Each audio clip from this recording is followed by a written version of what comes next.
बेटा क्या हुआ था पापा के साथ?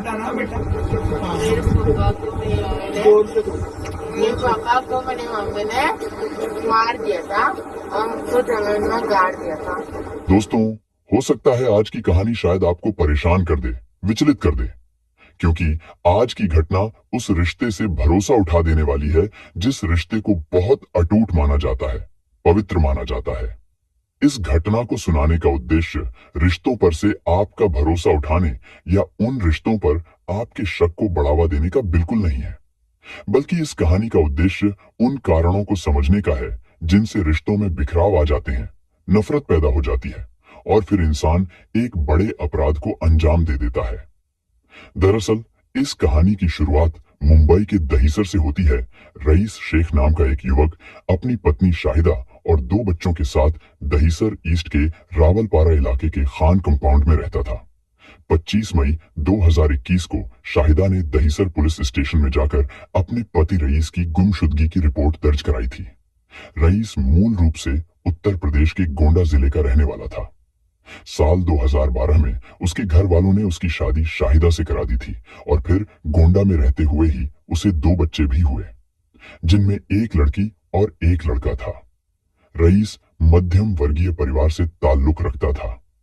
जब तक उसके साथ केवल पत्नी थी तब तक तो किसी तरह से उसकी आजीविका चल रही थी, लेकिन जब उसके 2 बच्चे हो गए तो फिर रईस के लिए घर चलाना मुश्किल होने लगा। इसी बीच किसी ने रईस को नौकरी के लिए मुंबई जाने की सलाह दी और फिर एक दिन रईस अच्छी नौकरी की तलाश में मुंबई चला आया। मुंबई आने के बाद दहीसर रेलवे स्टेशन के पास कपड़ों की एक दुकान पर उसे सेल्समैन की नौकरी मिल गई थी। इसलिए वो अपने बीवी बच्चों को एक बेहतर जिंदगी देने के लिए गोंडा छोड़कर मुंबई में दहीसर रेलवे स्टेशन के पास कपड़ों की दुकान में सेल्समैन की नौकरी करने लगा। और फिर कुछ दिनों बाद जब उसे लगने लगा था कि अब वो इसके काबिल हो गया है कि वह अपने बीवी बच्चों को अपने पास रख सकता है, तो वो अपनी पत्नी शाहिदा और दोनों बच्चों को गोंडा से मुंबई दहीसर लेकर आ गया। इसके बाद दहीसर ईस्ट के रावलपारा में रहने के लिए उसने किराए पर एक घर ले लिया और पैसे कमाने के लिए कपड़ों की दुकान पर सेल्समैन की नौकरी करता रहा, जिससे रईस की जिंदगी अच्छी कटने लगी थी, क्योंकि एक तो उसे खूबसूरत पत्नी मिली थी और अब उसके 2 प्यारे बच्चे भी थे। और मुंबई आने के बाद उसकी पैसों की प्रॉब्लम भी काफी हद तक कम हो गई थी। रईस खुश था कि अब उसकी जिंदगी अच्छे से कटेगी, लेकिन उसे नहीं पता था कि बीवी को मुंबई लाना उसके जीवन की सबसे बड़ी भूल होगी। लेकिन वो कहते हैं ना कि जीवन में कभी भी समय एक जैसा नहीं रहता, क्योंकि जिंदगी में खुशी हमेशा के लिए नहीं रह सकती और ना ही गम हमेशा के लिए रह सकता है। बस यही कुछ रईस के जीवन में भी चलता रहता था। दरअसल मुंबई आने के बाद रईस की 27 वर्षीय पत्नी शाहिदा की उसके ही पड़ोस में रहने वाले एक युवक अनिकेत मिश्रा उर्फ अमित के साथ नजदीकियां बढ़ने लगी। और जब रईस नौकरी के लिए दुकान पर चला जाता था या फिर किसी और काम से घर से बाहर रहता था, तो तब अमित मौका देखकर शाहिदा से मिलने उसके घर आ जाता और फिर उनके बीच छुप छुप कर मिलने का ये सिलसिला धीरे धीरे बढ़ने लगा। भले ही शाहिदा का पति रईस घर पर नहीं रहता था, लेकिन रईस और शाहिदा की 6 साल की बेटी और करीब 2.5 साल का बेटा घर पर ही रहते थे और शाहिदा उन बच्चों के घर पर होते हुए भी अमित से मिला करती थी। जब अमित घर आता था तो वो उन दोनों बच्चों को खेलने के लिए बाहर भेज देती थी। फिर जल्द ही वो दिन भी आ गया जब रईस को अपनी बीवी और अमित के अनैतिक रिश्तों की भनक लग गई। उसने इस रिश्ते का बहुत विरोध किया, लेकिन रईस के विरोध करने का ना तो शाहिदा पर कुछ असर हुआ और ना ही अमित पर, बल्कि शाहिदा और अमित का एक दूसरे से मिलना और फोन पर बातें करना ऐसे ही चलता रहा। और फिर इस रिश्ते को लेकर रईस और शाहिदा के बीच हर दिन झगड़ा होने लगा और 21 मई 2021 को भी रईस हमेशा की तरह सुबह काम करने दहीसर स्टेशन के लिए निकला था। लेकिन फिर न जाने ऐसी क्या बात हुई कि रईस अचानक दोपहर को ही दुकान से छुट्टी लेकर अपने घर चला आया। उसके मन में कहीं ना कहीं ये शक रहा होगा कि शायद उसकी पत्नी शाहिदा दोपहर में ही छुप छुप कर अमित से मिलती होगी और शायद उन दोनों को रंगे हाथों पकड़ने के लिए ही वो उस दिन दोपहर में काम से छुट्टी लेकर आ गया था। और फिर हुआ भी यही, यानी जब वो उस दिन अपने घर पहुंचा तो उसने शाहिदा को अमित के साथ नग्न अवस्था में देख लिया। ये सब देखकर रईस का खून खौल उठा। इसके बाद उसका अमित के साथ झगड़ा शुरू हो गया और फिर 21 मई के बाद से रईस कभी भी ना तो अपने काम पर ही गया और ना ही किसी ने उसे फिर कभी कहीं देखा। इसके बाद रईस जब कई दिनों तक घर से गायब रहा तो आस पड़ोस के लोगों ने शाहिदा से उसके बारे में पूछना शुरू कर दिया। इस पर शाहिदा ने उन लोगों से कह दिया था कि रईस कहीं बाहर गया हुआ है। लेकिन अजीब बात यह थी कि रईस तो किसी काम से बाहर गया हुआ था, तो ऐसे में उसका मोबाइल फोन शाहिदा के पास कैसे था?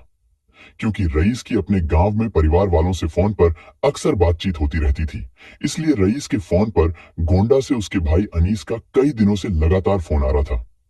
लेकिन अनीस तब घबरा गया जब उसका भाई रईस उसके फोन का कोई भी जवाब नहीं दे रहा था। और फिर अचानक कई दिनों बाद उसकी पत्नी शाहिदा ने अनीस का फोन रिसीव कर लिया। और जब अनीस ने अपनी भाभी से पूछा कि भाई रईस कहाँ है और वो इतने दिनों से उसके फोन का जवाब क्यों नहीं दे रहा है, इस पर शाहिदा ने अनीस को गोल मोल जवाब देते हुए बताया कि रईस कई दिनों से किसी काम के लिए बाहर गया है और वो अपना फोन भी घर पर ही छोड़कर गया है। लेकिन अनीस अच्छी तरह से जानता था उसका भाई अपना मोबाइल हमेशा अपने पास ही रखता था, और वैसे भी हर कोई अपना मोबाइल अपने पास ही रखता है। इस कारण अनीस को लगने लगा था कि शायद उसकी भाभी शाहिदा उससे कुछ छिपा रही है, इसीलिए उसने गोंडा से मुंबई जाने का फैसला कर लिया। इधर जब कई दिनों तक रईस का कुछ पता नहीं चल पाया और जब वो घर नहीं आया तो शाहिदा ने दहीसर पुलिस स्टेशन में जाकर अपने पति रईस के लापता होने की रिपोर्ट दर्ज करा दी। इधर अनीस भी मुंबई आ गया और दहीसर में अपने भाई रईस के घर पहुंच गया। इसके बाद अनीस अपने भाई को मुंबई में इधर उधर तलाश करने लगा। वो रईस को दहीसर स्टेशन के कपड़े की दुकान से लेकर उसके जानने वाले दोस्तों और उसके मिलने जुलने वाले लोगों के पास भी गया, लेकिन कहीं से भी किसी से भी उसे रईस के बारे में कोई जानकारी नहीं मिली। इधर रईस को गायब हुए 11 दिन बीत चुके थे और फिर 11वें दिन जब रईस की पत्नी शाहिदा किसी काम से बाहर गई हुई थी, तो तब रईस की 6 साल की बेटी ने अपने चाचा अनीस को एक ऐसी बात बताई जिसे सुनकर अनीस की रूह कांप गई। उस बच्ची ने बताया कि चाचा जी मम्मी ने एक अंकल के साथ मिलकर हमारे पापा को जान से मार दिया है। बेटा क्या हुआ था पापा के साथ? मेरे पापा को मम्मी ने मार दिया था, तो जमीन में गाड़ दिया था। एक 6 साल की बच्ची ऐसी बातें खुद के दिमाग से तो कभी नहीं बना सकती थी, इसलिए अनीस भी समझ गया था कि जरूर इस बच्ची ने घर में कुछ बहुत भयानक होते हुए देखा है। इसके बाद अनीस ने तुरंत दहीसर पुलिस को इसकी सूचना दी और फिर देखते ही देखते दहीसर ईस्ट के रावलपारा के खान कंपाउंड में स्थित रईस, शेख और शाहिदा के घर के बाहर पुलिस की भारी भीड़ लग गई। इसके बाद पुलिस ने शाहिदा के घर के किचन को खुदवाना शुरू कर दिया और फिर जल्दी ही किचन की खुदाई में एक एक करके इंसानी लाश के टुकड़े मिलने लगे। किचन से निकली 4 टुकड़ों में वो लाश किसी और की नहीं बल्कि शाहिदा के शौहर रईस की थी। इसके बाद पुलिस ने तुरंत शाहिदा को अरेस्ट कर लिया और फिर उससे कड़ाई से पूछताछ की गई। पुलिस के द्वारा की गई पूछताछ में शाहिदा ने अपना जुर्म स्वीकार कर लिया, लेकिन उसने पुलिस को अपने पति के कत्ल की जो कहानी सुनाई उसे सुनकर हर किसी की आंखों में आंसू आ गए। एक रिपोर्ट के मुताबिक शाहिदा ने अपने पति की हत्या की साजिश बड़े ठंडे दिमाग से रची थी। दरअसल 21 मई को जब रईस अचानक से गायब हो गया था, यानी जब उसका कत्ल कर दिया गया था, तब 21 मई से पहले ही शाहिदा ने अपने आशिक अनिकेत मिश्रा उर्फ अमित के साथ मिलकर रईस को जान से मारने का प्लान बना लिया था। शाहिदा हत्या करने से पहले ही बाजार से कुदाल, टाइल्स और सीमेंट खरीद लाई थी और जब रईस ने घर में इन सभी चीजों को देखा तो उसने शाहिदा से पूछा कि ये सारी चीजें किस लिए मंगवाई हैं और इन्हें घर में कौन लेकर आया है। इस पर शाहिदा ने रईस से कहा कि उसने ही ये सारा सामान मंगवाया है क्योंकि वह किचन में टाइल्स लगवाना चाहती है। रईस ने भी सोचा कि चलो अच्छा ही है, घर का किचन साफ हो जाएगा, लेकिन शाहिदा का इरादा तो कुछ और ही था। रईस शाहिदा के इरादे को भांप नहीं पाया। वो ये नहीं समझ पाया था कि शाहिदा ने ये सामान किचन में उसकी कब्र तैयार करने के लिए मंगाया था। और जब 21 मई की दोपहर को अचानक रईस अपने घर पहुंचा था तो उसने अपनी पत्नी को अमित के साथ अंतरंग अवस्था में देख लिया था, जिसके बाद रईस का खून खौल उठा और वो अमित से लड़ाई करने लगा। घर में शोर सुनकर बाहर खेल रहे रईस के दोनों बच्चे भी अंदर आ गए। इस लड़ाई में शाहिदा और अमित ने किचन में रखे चाकू से उन बच्चों के सामने ही रईस का गला रेत दिया। अपनी 6 साल की बेटी और 2.5 साल के बेटे के सामने एक बाप ने तड़प तड़प कर दम तोड़ दिया। शाहिदा ने जब देखा कि उसके दोनों बच्चों ने उसे उनके बाप का खून करते हुए देख लिया है, तो उसने अपने दोनों बच्चों को भी नहीं छोड़ा। वो उन बच्चों को डराने और धमकाने लगी। दोनों बच्चों से कहा कि अगर उन्होंने ये बात किसी को भी बताई तो वो उन्हें भी उनके बाप की तरह ही पानी के ड्रम में डुबोकर मार डालेगी। अपनी मां की ये बात सुनकर वो दोनों बच्चे डर गए और उन्होंने तब तक इस बात को राज ही रखा जब तक उनके चाचा अनीस दहीसर उनके पास नहीं पहुंच गए। खैर, रईस को मारने के बाद अब उसकी लाश को ठिकाने लगाने की बारी थी।